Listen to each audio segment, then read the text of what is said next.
मैंने 3 time JRF qualified किया है। क्या अब आपके लिए यह संभव है 2025 में? क्या सिलेबस में कोई बदलाव होने जा रहा है या सिलेबस में बदलाव हो चुका है? पूरी जानकारी नवीनतम अपडेट के साथ साथियों मैं आप लोगों को प्रोवाइड करवाने वाला हूं। आप सभी को पता है साथियों, इस एग्जाम को सबसे पहले यूजीसी खुद स्वयं इस एग्जाम को लेता था, लेकिन 2023 में यह जिम्मेदारी यूजीसी ने सीबीएसई को सौंप दी और 2018 में सीबीएसई ने इस जिम्मेदारी को एनटीए को सौंप दिया। इन विगत वर्षों में एक पैटर्न देखा गया है एग्जाम के सिलेबस में बदलाव का, एग्जाम के पैटर्न में बदलाव का। जब तक यूजीसी और सीबीएसई एग्जाम ले रहा था तब तक साथियों जो एग्जाम थी वो सब्जेक्टिव हो रही थी, लेकिन जैसे ही 2018 से एनटीए ने इस जिम्मेदारी को उठाया, सिलेबस भी बदला गया और इस एग्जाम को ऑब्जेक्टिव कर दिया गया। और लेकिन उसके बाद से फिर से साथियों सिलेबस में कई बार अपडेट और अपग्रेड किए गए। जैसा कि साथियों मैं आपको बतला दूं 2013 के बाद में 2019 में भी सिलेबस को बदला गया, 2021 में भी सिलेबस को अपग्रेड किया गया। यानी पूरी तरीके से सिलेबस को चेंज नहीं किया गया, लेकिन बहुत सारे टॉपिकों को जोड़ा गया। जैसे लॉजिकल रीजनिंग में इंडियन लॉजिक को जोड़ा गया, हायर एजुकेशन में जो नई शिक्षा नीति है उसको जोड़ा गया। ऐसे बहुत सारे अलग अलग टॉपिक्स को साथियों समय समय पर जोड़ा गया है। आज 2025 में किन किन टॉपिकों को जोड़ा जा सकता है, इसी वीडियो में हम लोग साथियों बात करने वाले हैं। और नवीनतम सिलेबस क्या है उसके बारे में साथियों आज मैं आपको डिटेल्ड में समझाने वाला हूं। नमस्कार, मैं हूं डॉक्टर लोकेश बाली। स्वागत करता हूं आप सभी का अपना प्रोफेसर एप्लीकेशन पर। तो साथियों आगे बढ़ने से पूर्व एक बात जान लो कि अपना प्रोफेसर एप्लीकेशन पर इस समय 25% का डिस्काउंट ऑफर दिया जा रहा है। 29, 30, 31 तारीख को ये ऑफर एप्लीकेबल है साथियों। जितने भी हमारे UGC net, assistant professor, DSSB, TGT, PGT जितने भी कोर्सेज चल रहे हैं उन सभी पर साथियों 25% का डिस्काउंट ऑफर चल रहा है। आप सभी को पता है यूजीसी नेट का पेपर 1 में पूरा स्वयं मैं खुद पढ़ाता हूं आप सभी को। ओके, इसके अलावा मैं खुद ही आपको हिंदी साहित्य भी पढ़ाता हूं। इसके अलावा हिस्ट्री का आधा हिस्सा मैं पढ़ाता हूं।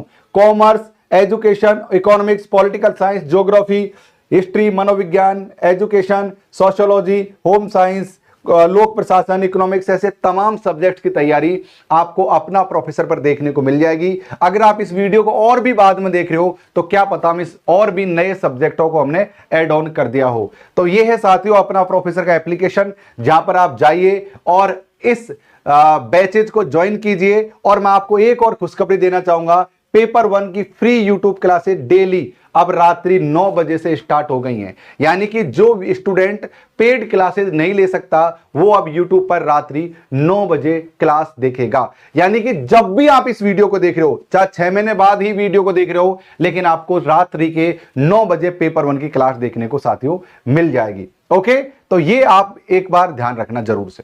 तो चलिए साथियों एक एक चीजों को समझ लेते हैं। अब इस वीडियो को थोड़ा धैर्य डिटेल्ड के साथ समझते जाइए, ठीक है। तो सबसे पहले साथियों कुछ बेसिक चीजों को समझते हैं और फिर साथियों आगे बढ़ते जाते हैं। तो सबसे पहले मैं आपको यह बतला दूं कि जो हमारी जो एग्जाम है पेपर 1 के, उसमें साथियों 10 यूनिट होते हैं। Unit number 1 teaching aptitude, unit number 2 research, unit number 3 इसको कहते हैं reading comprehension, unit number 4 communication संचार कहते हैं इसको।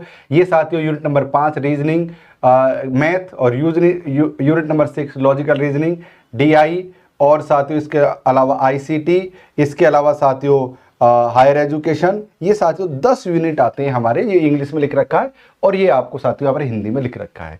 मैं आपको ये बतला दूं कि प्रत्येक यूनिट का नियम समझ लो। पहले नियम क्या है? प्रत्येक यूनिट का नियम यह है कि आपको एक यूनिट में से 5 क्वेश्चन आएंगे और ये 5 क्वेश्चन 10 नंबर के होंगे। यानी कि हर एक क्वेश्चन 2 नंबर का होता है। लेकिन भाई ये नियम है, लेकिन हमेशा इस नियम को फॉलो नहीं किया जाता। कई बार किसी यूनिट में से 4 तो किसी यूनिट में 8 क्वेश्चन भी देखने को मिलते हैं। तो ये आप एक बार यहां पर देख लेना। ये हमारे हिंदी में लिख रखे थे, वो इंग्लिश में लिख रखे। तो पहले ये समझ लेते हैं यूजीसी नेट का जो पेपर 1 होता है उसमें कितने क्वेश्चन आते हैं। क्वेश्चन आते हैं साथियों 50।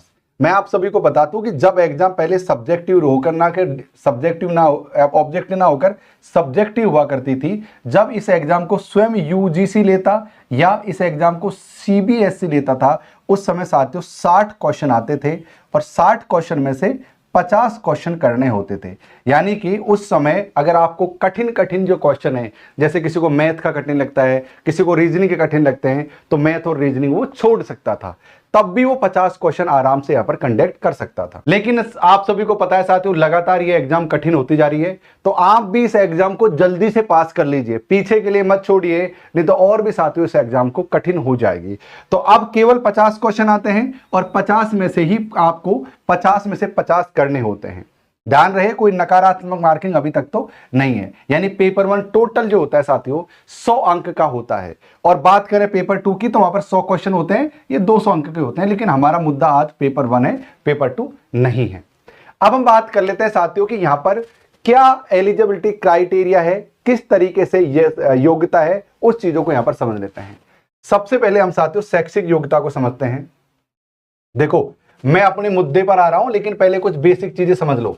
जो लोग बिगनर हैं उनके लिए कह रहा हूं। और एक बात और समझ लो, आप अगर पूरा सिलेबस को डाउनलोड करना चाहते हैं तो वो भी मैं आपको जगह बताने वाला हूं कि कहां से आप सिलेबस को डाउनलोड कर सकते हो आपके व्हाट्सएप पर। तो शैक्षणिक योग्यता क्या है? अगर आप ST SC OBC, देखो यार ध्यान से सुनो, अगर आप ST SC OBC या थर्ड जेंडर की कोई क्लास में से हैं तो JRF के लिए जो आपकी एज होगी वो एज कितनी रहेगी? आपकी 35 वर्ष, है ना। अगर आप सामान्य वर्ग से हैं तो आपके लिए सामान्य वर्ग की कितनी है?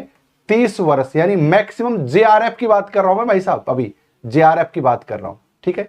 और यहां पर दूसरी और बात, सभी वर्गों की महिलाएं हैं, सभी वर्गों की महिलाएं, इनकी एज कितनी है? 35 वर्ष है। अगर आप जनरल कैटेगरी में भी हैं और अगर आप महिला हैं तो यूजीसी नेट के जो JRF की एग्जाम होती है उसमें आपकी जो एज है मैक्सिमम 35 वर्ष होनी चाहिए, ठीक है। और केवल मेल के लिए ही 30 वर्ष यहां पर अप्लाई होता है। अब हम बात कर लेते हैं साथियों नेट के लिए। नेट के लिए किसी भी प्रकार की कोई एज की बाध्यता नहीं है, आप 90 साल की उम्र में भी नेट एग्जाम को पास कर सकते हो। ओके, ये तो आपने समझ लिया साथियों योग्यता। अब साथियों एकेडमिक योग्यता के बारे में जान लेते हैं। एकेडमिक योग्यता यह है कि आप जितने भी लोग सामान्य वर्ग के हैं, देखो सामान्य वर्ग के जितने भी स्टूडेंट हैं उन सबको पीजी में कम से भी कम 55% का होना आवश्यक है। इस बात को ध्यान रखना, जितने भी सामान्य वर्ग के हैं, चाहे वो महिला हो, चाहे पुरुष हो, चाहे EWS में आते हो, सब सामान्य वर्ग के लोगों को 55% आपका पीजी कोर्स में होना जरूरी है, MA MCOM या इन सब में। और साथियों अगर आप ST SC OBC PWD transgender category में आते हैं तो आपको जो MA में कम से भी कम आपकी 50% तो होना जरूरी ही जरूरी है। यहां पर 5% का रिजर्वेशन इन सब समुदायों को मिला हुआ है। अब आइए सिलेबस पर पूरी तरीके से जंप करते हैं कि हमारे सिलेबस अब कैसा दिखता है। अच्छा, मैं इस क्लास में एक और बात बताऊंगा कि सिलेबस में जो आप ये कहते हो ना कि सर इनमें से मोस्ट टॉपिक कौन कौन से हैं, तो आज मैं आपको मोस्ट टॉपिक भी समझाने का प्रयास करूंगा कि भाई मोस्ट टॉपिक इस यूनिट में से ये है और इस यूनिट में से ये है। अब आप ये नीचे कमेंट करके आप एक बार यूजीसी नेट पेपर 1 कमेंट कर दीजिए। जितने भी लोग अभी देख रहे हैं, जितने भी लोग बाद में कभी भी देखें, वो सब लोग एक बार UGC NET paper 1 by doctor Lokesh Bali जरूर से लिख दो। पेपर यूजीसी नेट पेपर 1 लिख दो एक तो, और UGC NET paper 1 doctor Lokesh Bali लिख दो। बस इतना काम कर दो मेरे लिए और वीडियो को लाइक करके आगे बढ़ जाओ। साथियों सबसे पहले हमारी जो इकाई है वो है टीचिंग एप्टीट्यूड। अंग्रेजी में कहते हैं इसको टीचिंग एप्टीट्यूड और हिंदी में कहते हैं शिक्षण अभिवृत्ति। तो ये टीचिंग एप्टीट्यूड क्या होता है साथियों? 5 क्वेश्चन आते हैं 10 अंक के। मैं आप सभी को बता दूं कि इस यूनिट को बहुत ही सरल समझा जाता है, ये सबसे बड़ा यूनिट है, लेकिन अगर इसको ठीक तरीके से पढ़ा जाए, एकदम गांधी जी को फॉलो करके पढ़ा जाए, तो इसमें से 5 क्वेश्चन आंसर करना बहुत ज्यादा आसान होता है।